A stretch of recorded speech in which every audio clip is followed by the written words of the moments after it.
para que la voz salga más potente.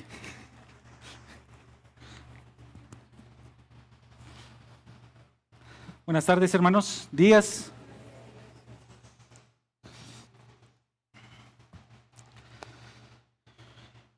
El día de hoy vamos a continuar con nuestro estudio de Apocalipsis. Tengo que comentarles que este estudio me ha sido de gran ayuda en mi vida personal, hermanos. Este texto que vamos a estar estudiando, un texto que nos habla de personas que no han vivido o que no están todavía. Tal vez algunos de ellos ya nacieron, no lo sabemos, pero nos explica cómo van a orar delante del Señor. Entonces he puesto de título, Aprendiendo a orar de los que van a morir. Aprendiendo a orar de los que van a morir.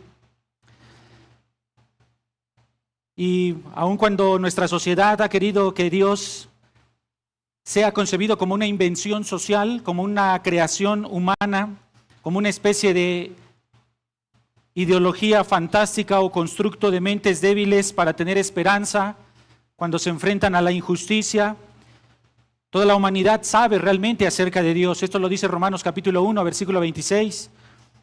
Se ha intentado hacer de Dios un imaginario social para, dicen los intelectuales, para las mentes débiles, para los pobres, para que encuentren en ese constructo imaginario una especie de esperanza.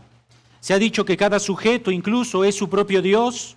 Se ha intentado matar a Dios hablando sobre cómo es producto de las circunstancias, de la cultura, cómo cada sociedad inventa sus propios ídolos. Se ha dicho que el verdadero Dios realmente es la razón humana. Y aún se ha comentado que Dios está dentro de cada uno de nosotros y cada individuo es su propio Dios. Aún se ha dicho que la libertad humana es lo que define la divinidad. Y Dios en el Salmo 50, 21 dice, creíste que yo era como tú, pero Dios no es como nosotros. La Escritura revela que precisamente el necio dice en su corazón, no hay Dios. Y no significa esto estar negando verbalmente no hay Dios, sino por la vida que se vive, por la manera en cómo se vive, se está negando a Dios, dice el Salmo 14:1, dice el necio en su corazón no hay Dios. De manera verbal se puede afirmar que se cree en Dios, se puede afirmar que seguimos a Cristo, pero con los hechos se niega a Dios. El punto es que no hay nadie que ignore acerca de Dios. Todos conocen acerca de Dios, de su existencia, de su divinidad, de que Él es el creador, según Romanos 1:20. Y por lo tanto, si todos conocen acerca de Dios, todo acto de rebeldía, todo acto de pecado, todo acto de querer ignorar a Dios, todo acto de querer disminuir a Dios de acuerdo a lo que dice la Escritura, toda intención de querer mezclar a Dios o su palabra con alguna otra religión o tratar de hacer una síntesis de diferentes religiones o pensar que mientras yo crea en cualquier Dios estoy bien, cualquier acto de mezcla es un atentado contra Dios mismo, porque Él ha puesto en nuestras conciencias de todas las personas la realidad de que Él está ahí, de que Él existe, de que Él es el creador, el Dios divino. Lucas capítulo 11, versículo 23 dice que el que no está a mi lado, contra mí está. Y el que a mi lado no recoge, desparrama, dice el Señor Jesucristo, afirmando con esto que no hay una persona neutral. No existe alguien que diga, déjame pensar y decidir dentro de algún tiempo si creer o no creer en Dios. Porque ese no es el problema. Porque todos saben que Dios está y que Dios es real y que Dios existe. Cualquier persona que no adora a Dios está contra Dios. Y aunque Dios es amor, paciente, misericordioso, también dice Éxodo 34:7, no tendrá por inocente al culpable. El Señor va a retribuir, va a pagar de acuerdo al pecado de aquellos que no se arrepienten.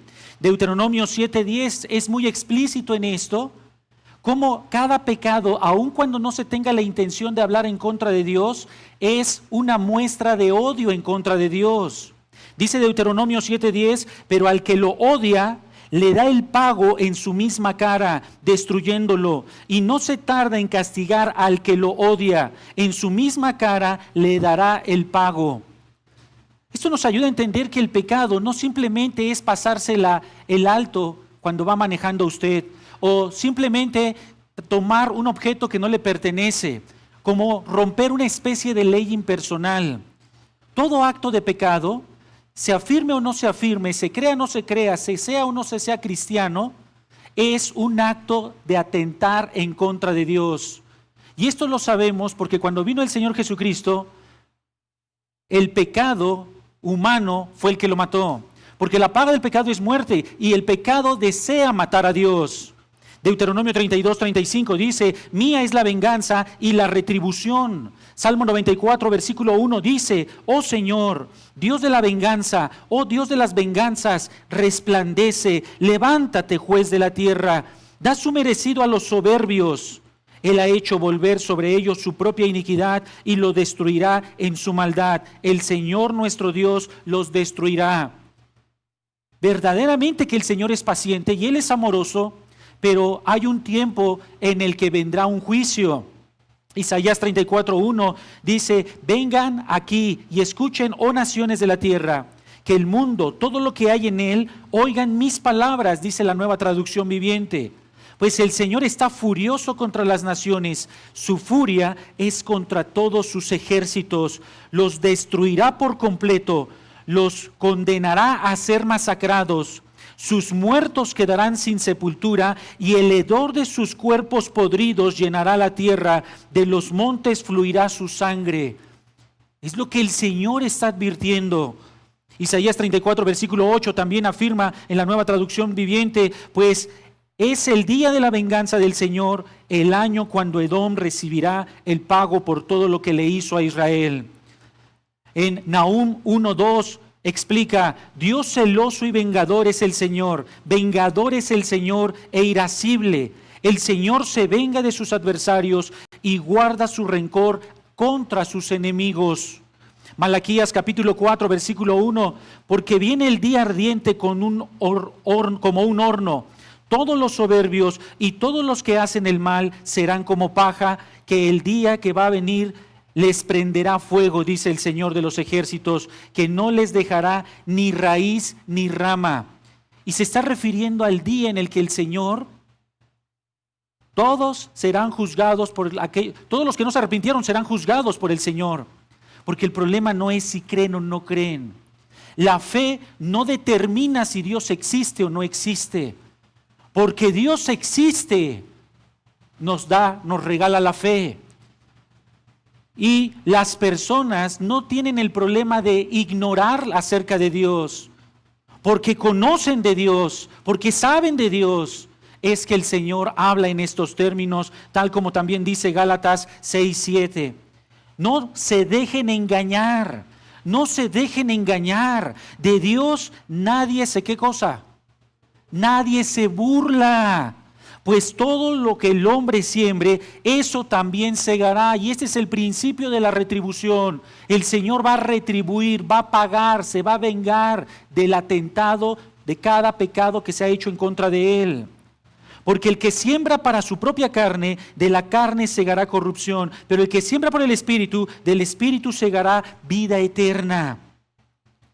Así que usted debe conocer que viene un día en el que Dios tomará venganza, como lo explica en estos textos y como lo explica Apocalipsis, de todos aquellos que no se arrepintieron, de todos aquellos que conociendo de Cristo y aún ignorándolo, lo rechazaron, de todos aquellos que hablaban pero no vivían obedeciendo, porque la santidad y la justicia de su ser exige que Dios tome retribución contra el pecado. Como he dicho, todo pecado es un intento de asesinato en contra de Dios.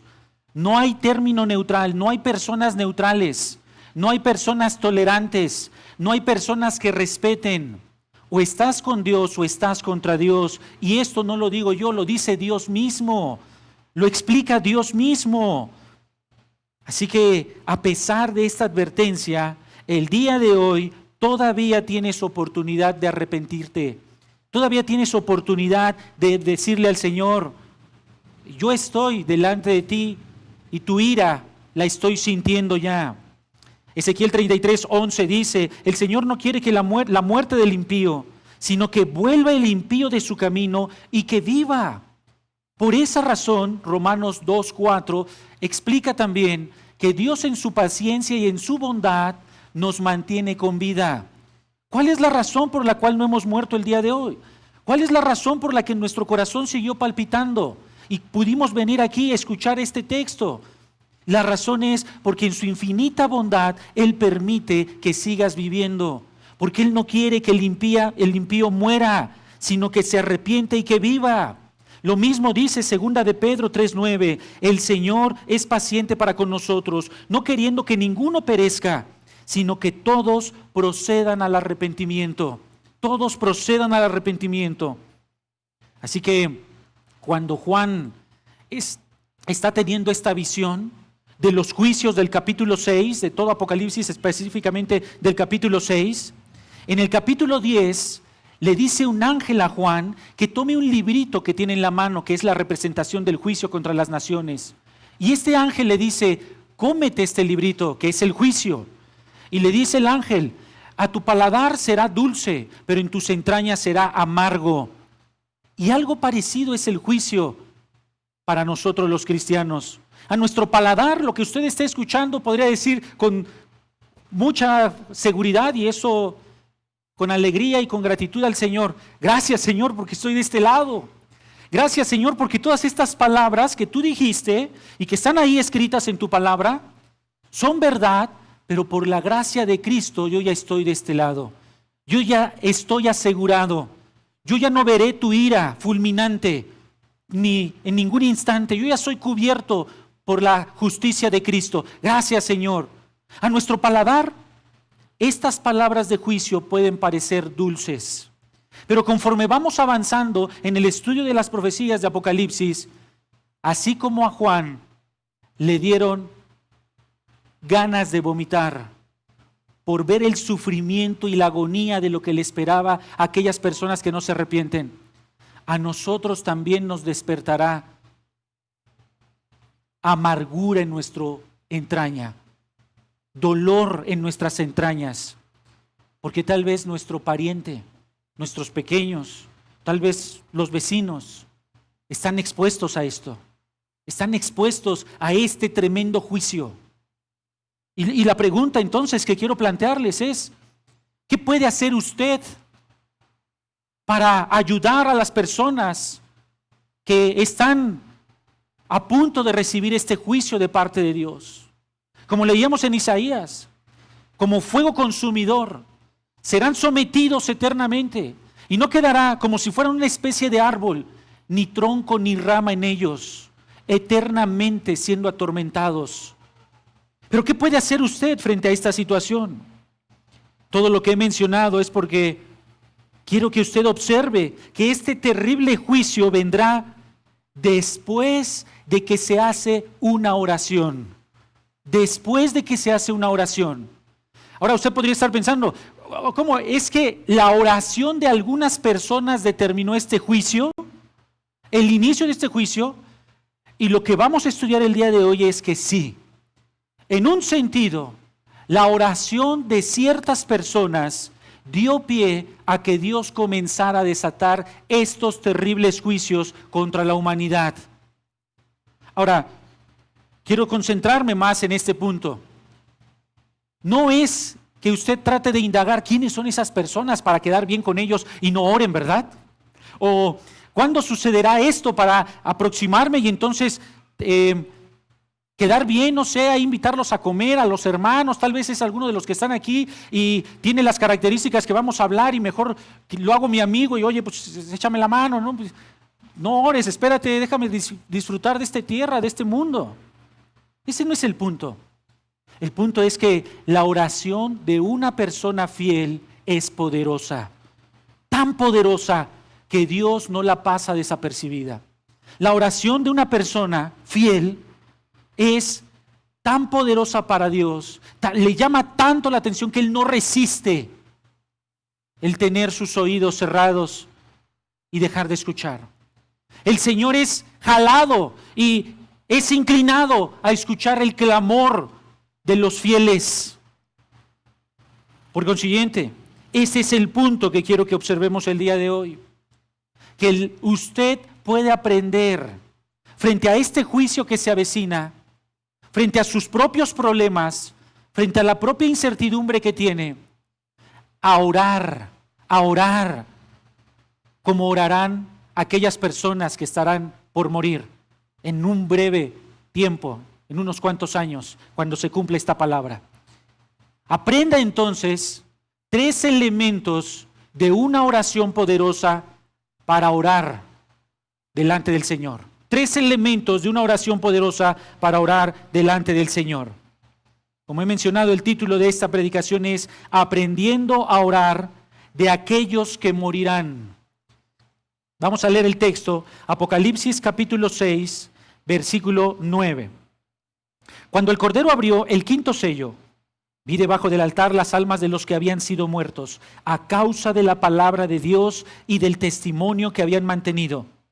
Clamaban a gran voz: ¿hasta cuándo, oh Señor santo y verdadero, esperarás para juzgar y vengar nuestra sangre de los que moran en la tierra? Y se les dio a cada uno de ellos una vestidura blanca, y se les dijo que descansaran un poco más de tiempo, hasta que se completara también el número de sus consiervos y de sus hermanos que habrían de ser muertos como ellos lo habían sido.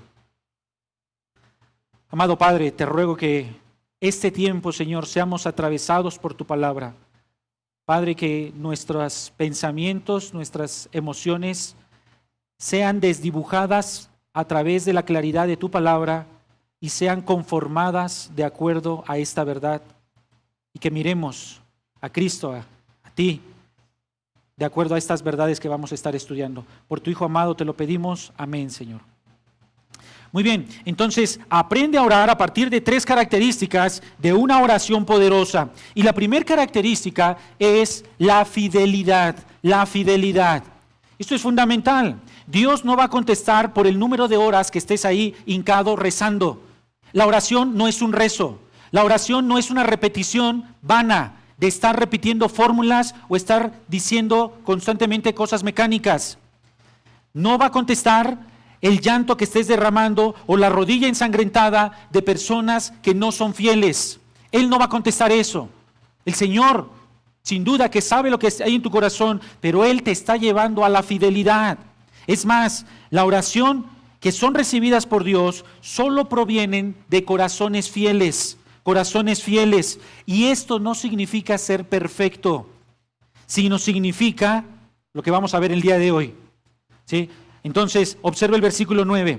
Cuando el Cordero abrió el 5º sello, nuevamente se repite la misma estructura que veíamos hace 8 días. Es el Cordero el que inicia y es a partir de la habilidad o del poder del Cordero que comienza a desatarse este 5º sello, que también es un juicio para las naciones, pero aquí viene algo muy extraño, muy extraordinario, algo muy, muy hermoso para los que están en este momento orando. Dice el texto, versículo 9. Vi debajo del altar las almas de los que habían sido muertos a causa de la palabra de Dios y del testimonio que habían mantenido. Entonces, aquí, ¿cuándo sucedió este sello que fue abierto? Brevemente hemos mencionado que en los primeros 4 sellos, según Mateo capítulo 24, versículo 4 al 8, el Señor Jesucristo explicó que los primeros 4 sellos van a suceder en la primer parte de los 7 años, es decir, en la tribulación, en los primeros 3 años y medio. Después del arrebatamiento de la iglesia, dicen algunos teólogos, vendrá un reacomodamiento político, social, geográfico, porque la sociedad quedará desconcertada, habrá variaciones económicas del mercado, variaciones sociales, políticas, y después vendrá este periodo de la última semana de Daniel capítulo 9 de la profecía de las 70 semanas. Los 3 primeros años y medio, según el propio Señor Jesucristo de Mateo 24, versículo 4 al 8, sucederán ahí los 4 primeros sellos. Después, el quinto sello, si usted vaya a Mateo capítulo 24, que por cierto, el contexto de Mateo 24 es el pueblo de Israel. Ya lo hemos mencionado la sesión pasada, hace 8 días. No está aquí la iglesia ya es arrebatada aquí. Entonces, el quinto sello es lo que explicó el Señor Jesucristo ahí en Mateo 24, versículo 9. Observe, entonces los entregarán. Entonces, ¿después de qué? Después del versículo, por ejemplo, 7, porque se levantará nación contra nación y reino contra reino, y en diferentes lugares habrá hambre y terremotos, pero todo esto es solo el comienzo de dolores de parto, ¿sí? Entonces, este es el sello del 1 al 4. Después el sello 5. Entonces, versículo 9, los entregarán a tribulación y los matarán y serán odiados de todas las naciones por causa de mi nombre. Muchos se apartarán de la fe entonces y se traicionarán unos a otros y unos a otros se odiarán. Se levantarán muchos falsos profetas y muchos se engañarán, y debido al aumento de la iniquidad, el amor de muchos se enfriará. Pero el que persevere hasta el fin, ese será salvo. Y ahí están las personas de las que vamos a estudiar el día de hoy, los que perseveran hasta el fin. Y este evangelio del reino se predicará en todo el mundo como testimonio a todas las naciones, y entonces vendrá el fin. Entonces vendrá el fin. Versículo 15 en adelante viene la segunda parte de esos 7 años, que se conoce como la gran tribulación. Y observen que viene ahí en el versículo 15, por tanto, cuando ustedes vean la abominación desoladora, y ahí estamos hablando de Daniel capítulo 9, que veíamos hace 8 días. Versículo 21, observe cómo le llama a este segundo periodo de los 7 años, porque habrá entonces una gran tribulación. Estos son los 3 años y medio de la segunda parte de ese periodo de 7 años.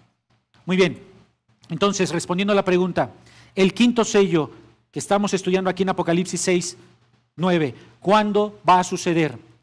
Va a suceder desde el principio del primer sello y va a abarcar tanto la gran tribulación como la tribulación, los 7 años. ¿Sí? Los 7 años va a estar marcada por mártires que estarán creyendo en el Evangelio. Y mi entendimiento es que el versículo 9 de Apocalipsis 6 sucederá momentos antes o previo a la aparición del anticristo, es decir, a la mitad, tal como lo explica Mateo capítulo 4, versículo también 9.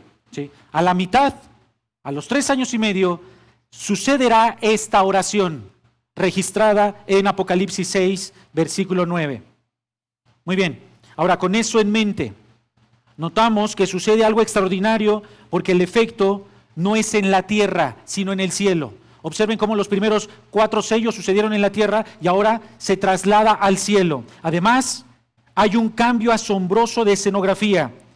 Mientras que los primeros 4 sellos es el trono lo que está en el centro, ahora hay también un santuario. Hay un santuario. Además, sucede algo todavía más extraordinario. Estos juicios de los sellos 1 al 4 están dirigidos a la humanidad, pero aquí en el sello 5 están hablando los santos, ciertos santos que serán salvados. Este cambio entonces ya nos anticipa del cielo, tierra, santuario, trono, creyentes, humanidad incrédula. Estos cambios ya nos están avisando de lo que va a suceder. Mientras que el trono nos está hablando de soberanía y reino, el santuario nos está hablando de adoración y oración. Adoración y oración. Así que tenemos este contraste muy marcado aquí de lo que vamos a ver en el capítulo 6, versículo 9. Dice a continuación el versículo 9, cuando el Cordero abrió el quinto sello, y observen, vi debajo del altar las almas de los que habían sido muertos. Ahora, hay mucha discusión sobre cuál altar, a qué se refiere. En el Antiguo Testamento hay 2 altares en el tabernáculo o en el templo. Un altar donde se hacen los sacrificios, según Éxodo capítulo 23, 24 me parece, y está en el atrio, es decir, en la parte más externa. Allí está el primer altar. El segundo altar es donde se ponía el incienso, y ese altar estaba en el lugar santo, y ese segundo altar es de oro. ¿Sí? Hay mucha discusión sobre qué altar se refiere. MacArthur dice que es el altar del incienso. Mons, otro especialista en griego, dice se trata de un solo altar, pero con las dos funciones. Y bueno, hay más comentaristas que hablan sobre esto. Pero el punto es este. Si Juan no está dando explicación detallada sobre qué altar es porque no quiere dar explicación detallada sobre qué altar es. Y entonces nosotros no tenemos que estar invirtiendo tiempo en tratar de definir qué altar es. Ese no es el punto. El punto aquí es cómo funciona este altar con relación al trono. ¿Cómo funciona este altar con relación al trono? Eso es lo que llama la atención. No qué altar es, sino por qué aparece un altar en medio del trono. Eso es lo que rompe la cabeza cuando estamos leyendo. Entonces, ¿cómo es que se mezcla aquí la soberanía de Dios y el reino del Cordero con la adoración y la solicitud o la súplica? Por consiguiente, dice a continuación, vi debajo del altar. Ahora, ¿qué es lo que vio? Dice, las almas, estas son personas, no tienen cuerpo, de alguna manera fueron arrancados de sus cuerpos, es decir, fueron asesinados, fueron martirizados y sin lugar a dudas están muertos físicamente, pero vivos en espíritu. Son creyentes en Cristo que fueron martirizados, como ya he explicado, durante la tribulación y serán durante la gran tribulación. MacArthur dice, son los primeros salvos durante la tribulación y tienen algunas características como el hecho de que son conscientes. Hay por ahí una corriente dentro del cristianismo que se le conoce como aniquilacionismo. Ahora es una especie de trabalenguas, ¿verdad? Y dicen, después de que mueres te vas al limbo y ya te quedas ahí en una especie de eyecto, ¿no? Como si estuvieras ahí. Por eso ni siquiera es correcto que un cristiano diga, ¿cómo estás? Pues estoy. Pues ¿estás qué? Eso no existe. Ni que estuvieras ahí flotando en la inmensidad de la nada. Entonces, aquí el punto es, estos son conscientes, no están en un estado ahí de inconsciencia, no fueron aniquilados, son totalmente conscientes, saben lo que sufrieron, reconocen el lugar en donde están, se reconocen unos a otros porque dicen nosotros, saben cómo murieron porque dice nuestra sangre, saben quién está delante de ellos, es decir, el Padre y el Cordero, y ellos son conscientes. Esto es parte del cielo. Habrá conciencia, recordaremos completamente, plenamente lo que estamos viviendo. Usted tal vez recordará esta predicación o alguna que haya marcado su vida. Ahora, continúa diciendo entonces que estas almas fueron separados, fueron muertos, fueron martirizados, y esa palabra martirizado es la misma palabra con la que se explica la característica del cordero inmolado. Es un asesinato sangriento, un asesinato violento, impactante. Así que aquellos que están ahí son los que murieron. Ahora, dice el texto, los que habían muerto, habían recibido la muerte. ¿Por qué habían recibido la muerte? Estamos hablando de la fidelidad, y aquí viene la fidelidad. La fidelidad se resume en dos características, y esto es lo que el Señor va a escuchar. Por causa de la palabra, habían muerto por causa de la palabra. Sin duda todos moriremos físicamente a menos de que Cristo arrebate a su iglesia en este momento y nos lleve, ¿verdad? Pero todos moriremos físicamente.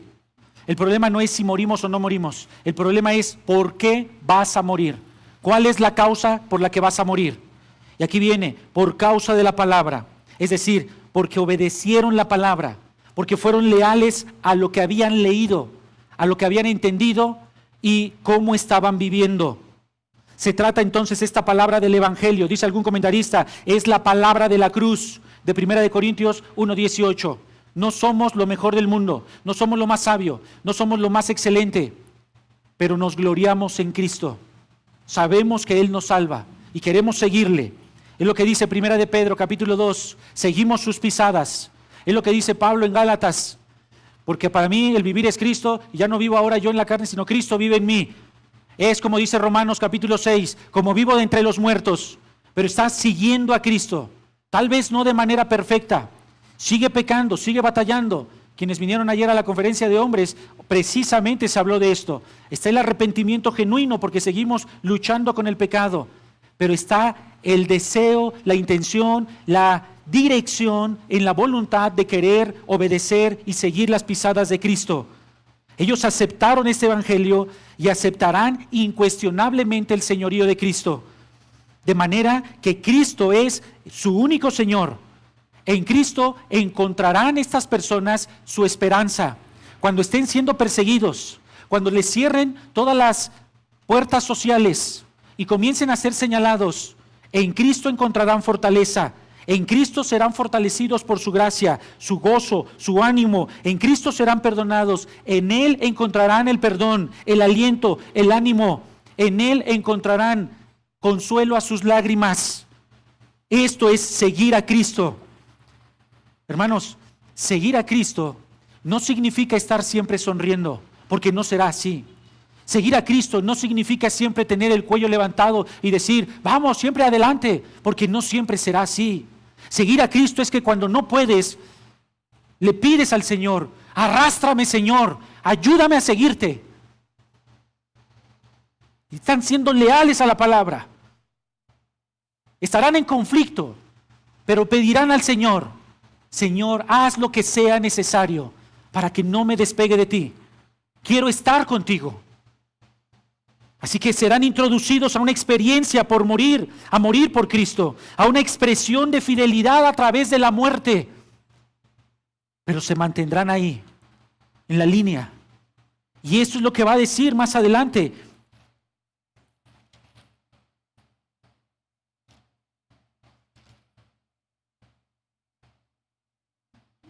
Capítulo 14, versículo 12. Capítulo 14, versículo 12.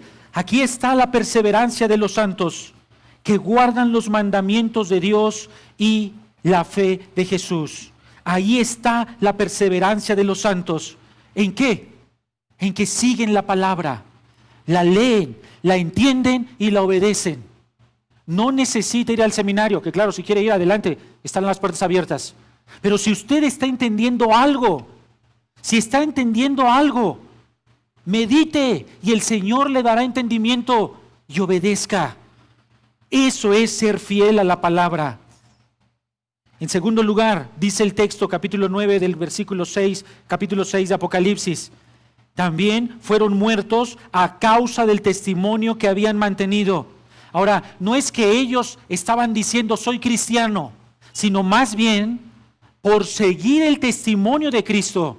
Ellos se habían apropiado de las palabras de Cristo, de la definición de quién es Cristo, de la persona, de la vida, de la obra de Cristo, de la muerte en la cruz, del Cordero que había resucitado. Ellos habían querido creer, habían tomado por la gracia de Dios esa convicción de esta es la verdad, Él es el Rey. Ellos habían mantenido ese testimonio intacto, no lo mezclaban, no lo rebajaban, no lo traicionaban, no lo estaban ahí negociando para ver si podían vivir un poquito más o morían. Simplemente lo habían adoptado y se habían conformado a ese testimonio. Y si el Señor fue perseguido, también el discípulo iba a ser perseguido. Ellos no querían ser mayor a su Señor, simplemente querían estar detrás de Él, así como Pedro, como Juan, ahí en Juan capítulo 21, seguir sus pisadas. Y aun cuando se les decía, ¿y este qué? No importa, yo quiero seguir detrás de Cristo. Ellos querían simplemente mantener el testimonio de Cristo durante su vida en la tierra y aún en el cielo mantenían ese testimonio.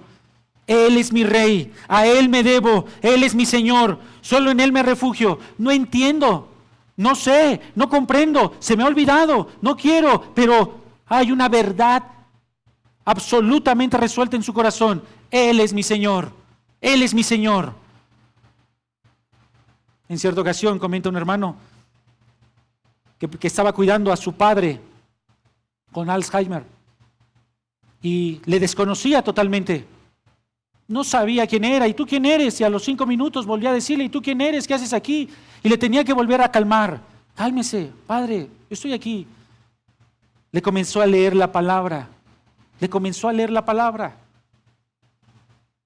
Y en algún momento de lucidez, el anciano dijo, Él es Cristo. Había esa solución en su corazón. Si fisiológicamente sus neuronas se habían desconectado, espiritualmente estaba conectado, porque mantenía el testimonio. Si la locura le atacaba, si la tristeza le atacaba, su corazón estaba resuelto. Mantener eso. Eso es fidelidad. Ellos asumirán la vida de Jesucristo, su obra, sus dichos. Ellos se someterán a lo que implique, venga lo que venga. Si me reciben bien, si me rechazan también. Ellos no están catafixiando con lo que el mundo ofrece, con lo que ellos sienten. Simplemente quieren mantenerse fieles.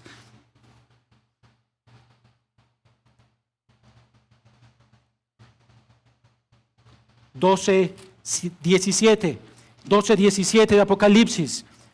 Entonces el dragón se enfureció contra la mujer y salió para hacer guerra contra el resto de la descendencia de ellos, los que guardan los mandamientos de Dios y tienen el testimonio ¿de quién? De Jesús. ¿Ser cristiano es fácil? No puedes. Es imposible, le dice el Señor a sus discípulos. En el momento en que digas, quiero seguir a Cristo, tu propio corazón te va a traicionar, tu propia conciencia, tus propias emociones querrán arrastrarte de donde te sacó Cristo. Satanás te empezará a tentar. El mundo comenzará a presentarte prestigio, aprobación. Comenzará a querer seducirte. Comenzará a querer traerte con vanidades ilusorias. Comenzará a hablarte como el vino enrojecido a la luz del sol, agradable, de manera disfrazada, te querrá jalar.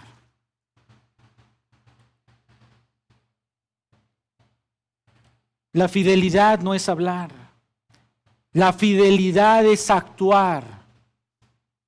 Actúa por Cristo. La fidelidad se vive, no se quiere. La fidelidad no se desea, eso no existe.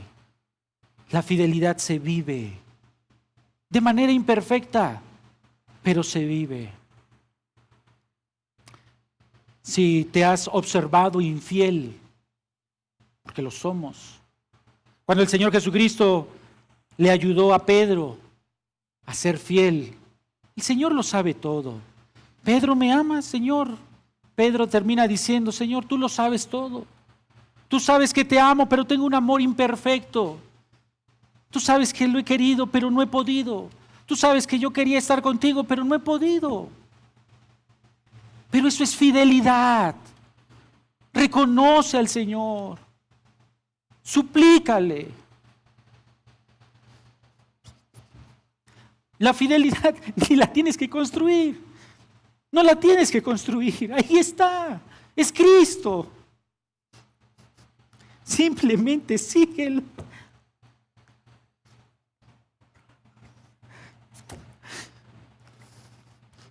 Creo que tienen que poner aquí algo de cemento. La segunda característica de una oración que el Señor no rechaza es el clamor. Es el clamor. Observa el versículo 10. Apocalipsis 6:10. Clamaban a gran voz. ¿Hasta cuándo? Y se podría resumir esta pregunta en dos secciones muy sencillas. ¿Hasta cuándo esperarás? ¿Hasta cuándo esperarás? Ahora, este clamor tiene dos características.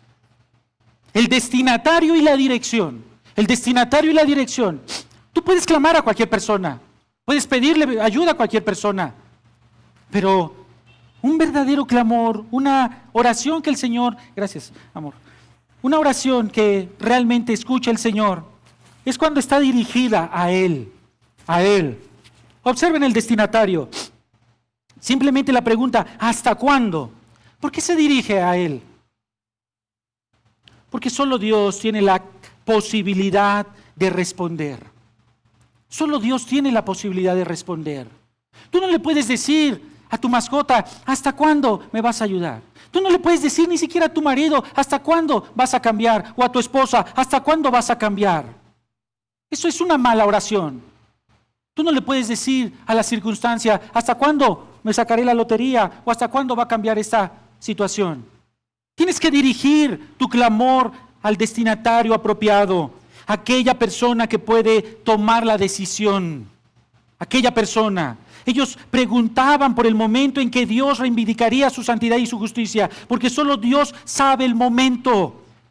Ellos sabrán solo que Dios tiene la capacidad de responder. Ellos sabrán que Dios actuará en justicia y que el tiempo llegará pronto. Ellos sabrán que solo Dios puede entender su dolor y su llanto. Por eso le preguntan, ¿hasta cuándo, Señor? Ellos sabrán que ese clamor no cayó al piso, que esas lágrimas no cayeron al piso, sino que el Señor las guarda con amor, con aprecio. Él tiene esas lágrimas en su redoma. Ellos saben eso. La pregunta espera la respuesta al tiempo concreto. Y esta es la primera parte del destinatario.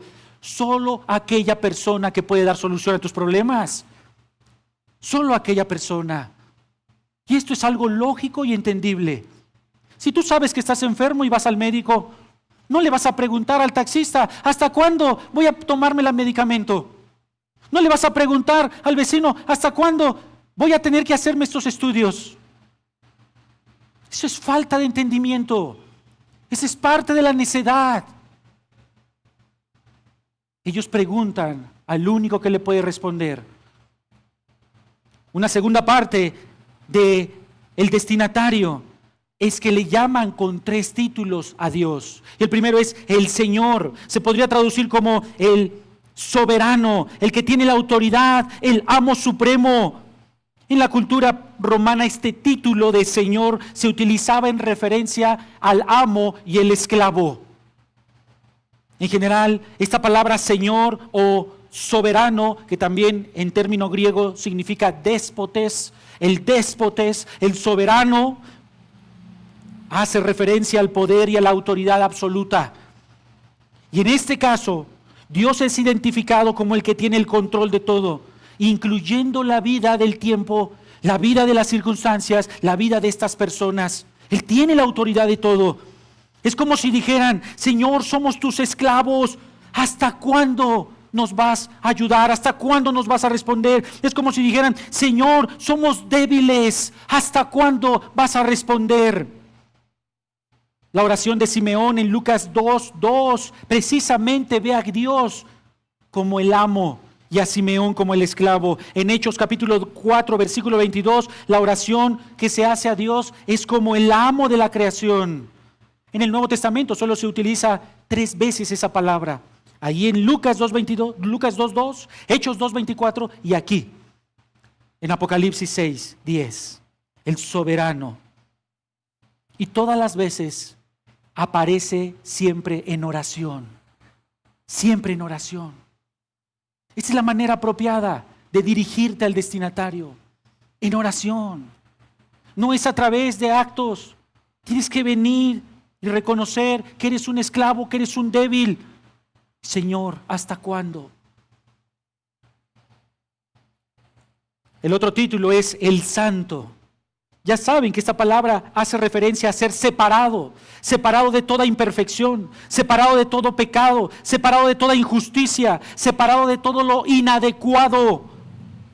Por consiguiente, todo lo perfecto, todo lo siempre sabio, todo lo siempre perfecto, todo lo siempre bondadoso, todo lo siempre respondiendo.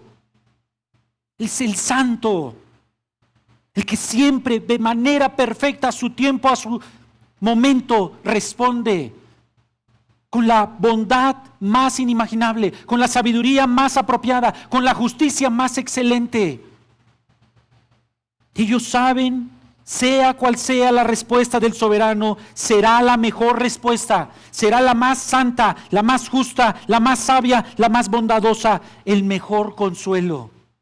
Y ellos están esperando, Señor, tú que tienes el control del tiempo, porque eres el soberano y que me vas a responder de manera perfecta.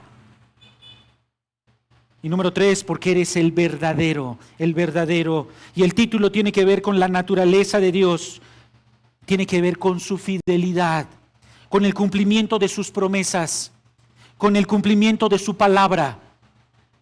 Salmo 89, 35, una vez he jurado por mi santidad, no mentiré.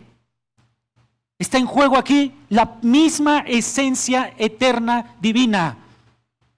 No mentiré. Malaquías 3:6, porque yo el Señor no cambio. ¿Qué Dios tan grande tendrán estas personas, no cree? ¿Qué Dios tan grande tendrán estas personas? Estos que morirán, que los salvará, los acercará a Él, pero que también está a la disposición de todos los que estamos aquí. Que usted dirija su oración a este santo, a este soberano, a este verdadero, al que le puede responder. Tiene todo. ¿Necesita tiempo? ¿Necesita una respuesta? ¿Necesita una respuesta poderosa? ¿Necesita una respuesta poderosa y bondadosa? ¿Necesita una respuesta poderosa, bondadosa y verdadera y leal? Acá está. Dirija su oración a este destinatario. En segundo lugar, esta oración o esta súplica tiene una dirección, Y esta dirección viene ahí en el versículo 10.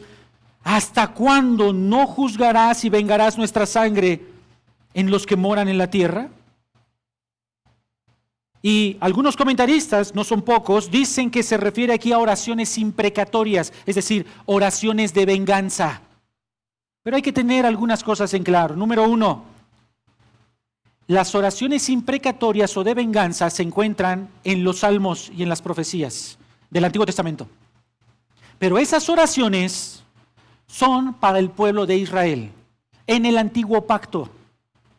En el Antiguo Pacto, es decir, desde Moisés hasta el Señor Jesucristo, Israel tenía la función de ser la espada de Dios en la tierra. Era una nación de reyes sacerdotes que iba a traer la justicia física al juzgar y condenar y matar a los incrédulos, como lo vemos en la toma de la tierra de Canaán en el libro de Josué y de Jueces. Aún el propio David tiene esta imprecación, ¿no? Cuando ahí tiene que matar a Goliat y todo eso. Porque Israel en el Antiguo Pacto tenía ese papel de ser la espada física de Dios en la tierra. Pero cuando llega el Señor Jesucristo y establece el nuevo pacto, esta es la sangre en el nuevo pacto, la iglesia, ya no Israel, la iglesia, tenemos la función de sufrir por Cristo. Filipenses 1:29, se nos ha concedido la fe y sufrir por Cristo. Nosotros, la iglesia, no somos la espada. Nosotros no nos peleamos, no hacemos partidos políticos, no marchamos, no vamos y luchamos justicia social. No somos llamados a eso. Somos llamados a sufrir por Cristo. Es la manera como somos llamados. Apocalipsis capítulo 6.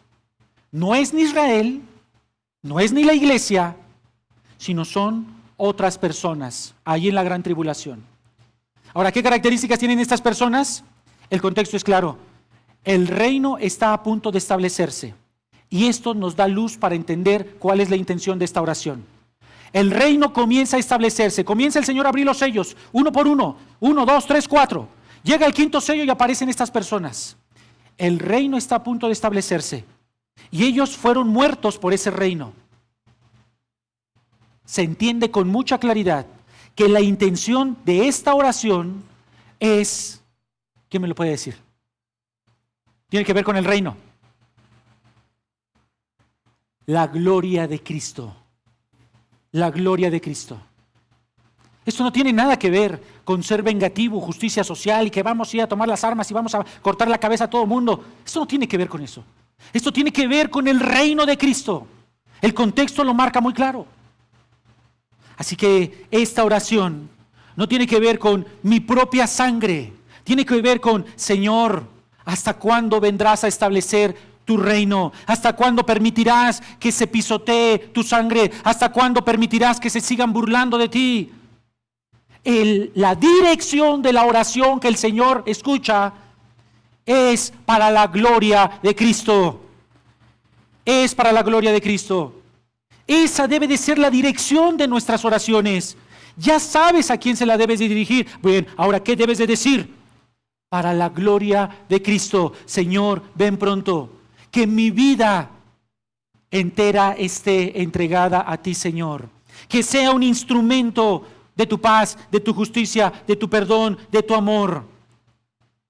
Señor, arráncame mi egoísmo, arráncame mi vanagloria, que seas tú exaltado a través de mi vida, de mi muerte, si así ha de ser.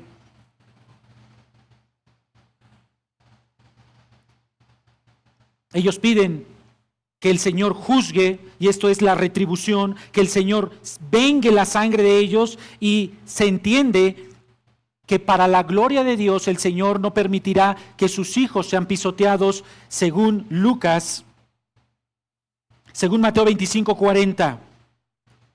En verdad les digo que en cuanto lo hicieron a uno de estos mis hermanos, aún el más pequeño, me lo hicieron a mí. El Señor no permitirá que sean pisoteados sus hijos. El Padre no permitirá eso. Su sangre será vengada. Pero nuevamente, la oración de estos santos tiene que ver con el tiempo de Dios para establecer el reino. Y si eso implica el juicio para las naciones, que así sea.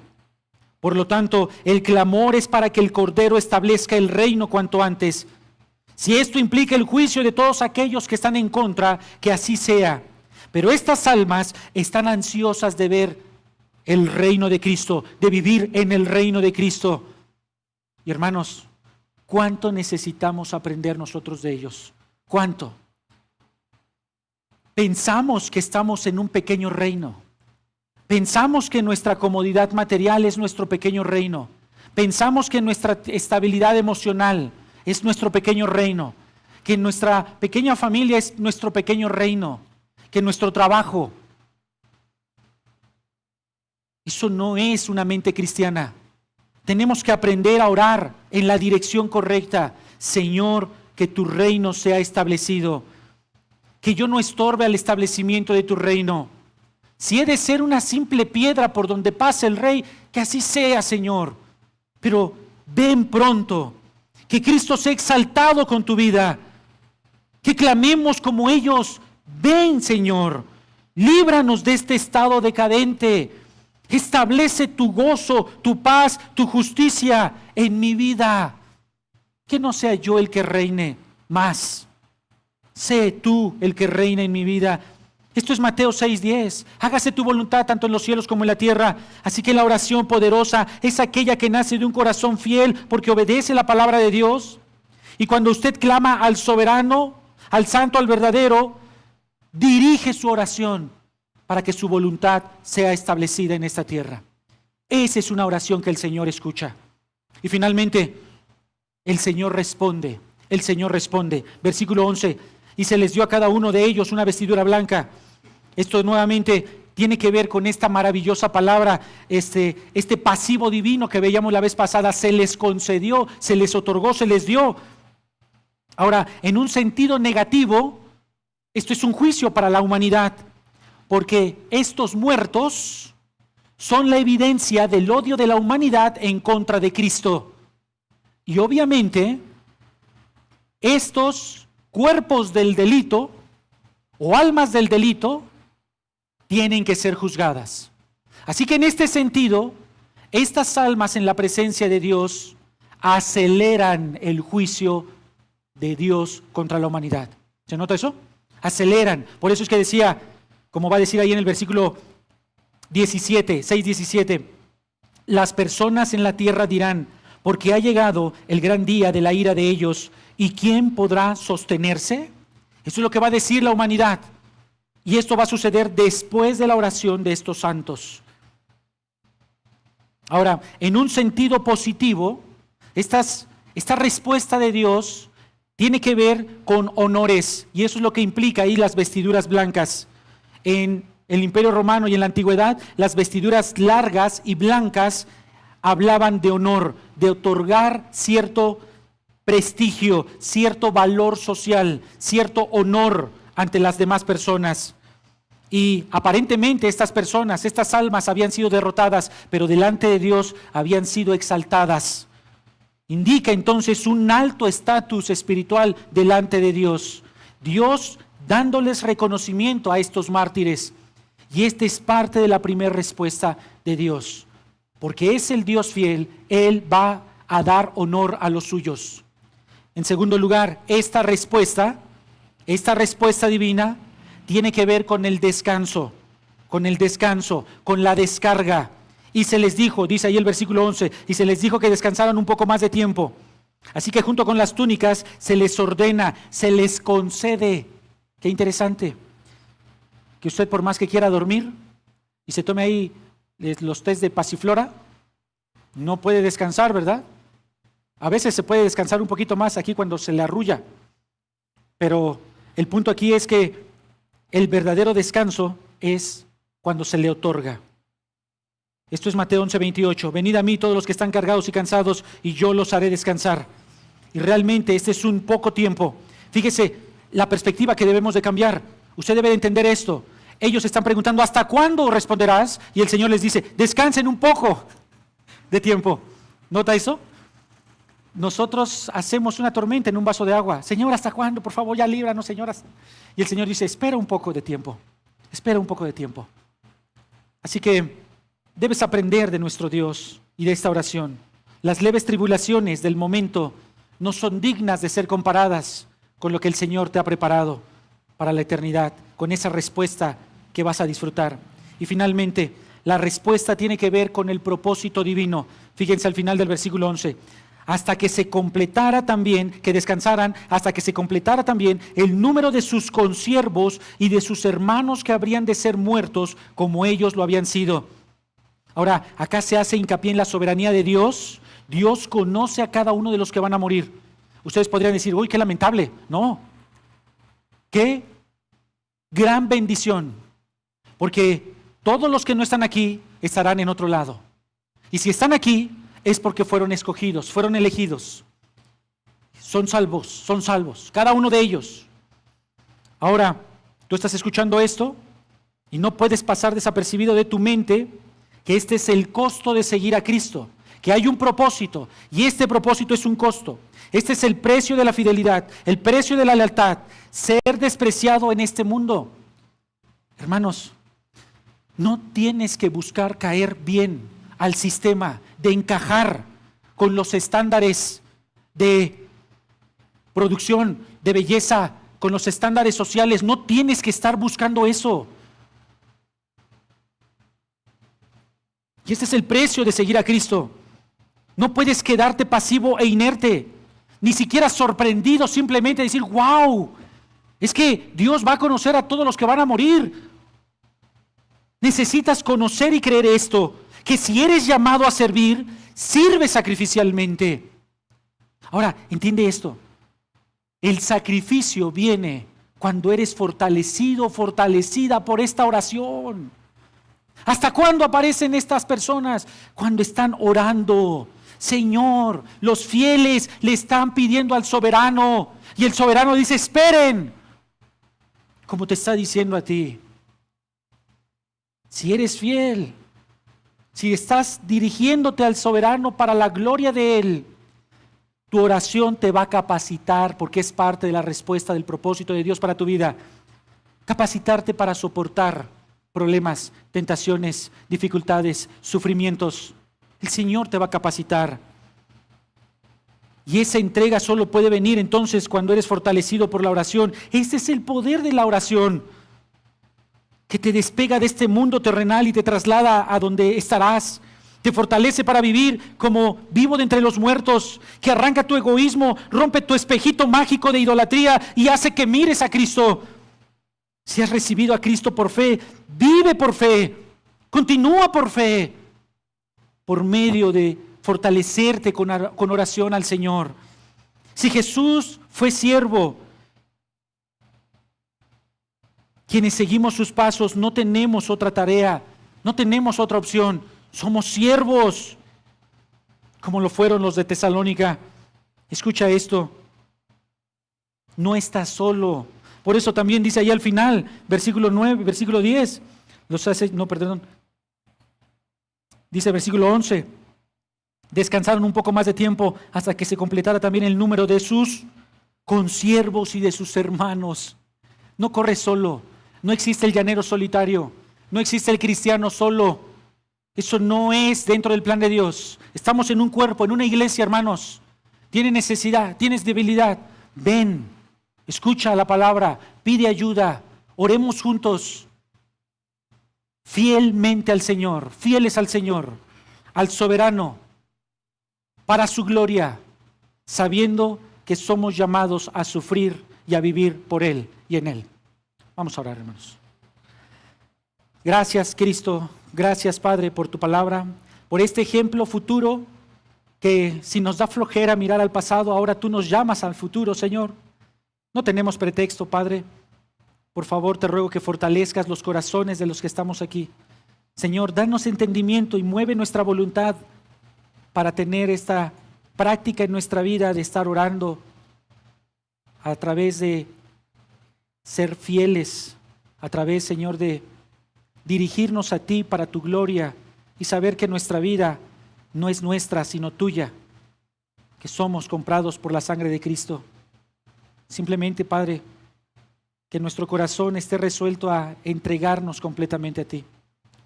Por tu Hijo amado te lo pedimos. Amén, Padre.